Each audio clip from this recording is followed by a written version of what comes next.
لأول مرة وليد الركراكي يكشف سرا مثيرا عن الهزيمة أمام المنتخب الفرنسي.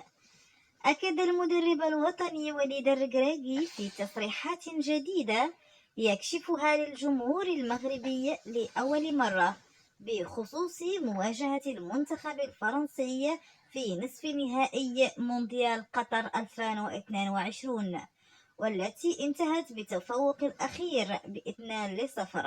وأكد فيها بأنه لا زال يشعر بالأسف بسبب الهزيمة الغريبة.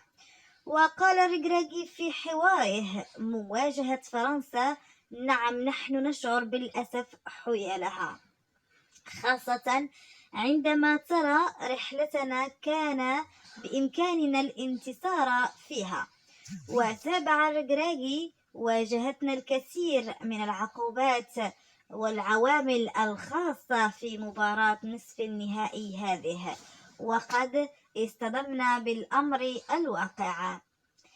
وقاد الركراكي المنتخب المغربي لتحقيق المرتبة الرابعة في مونديال قطر بعد الإطاحة بمنتخبات كبرى على غرار بلجيكا، إسبانيا والبرتغال في إنجاز تاريخي غير مسبوق.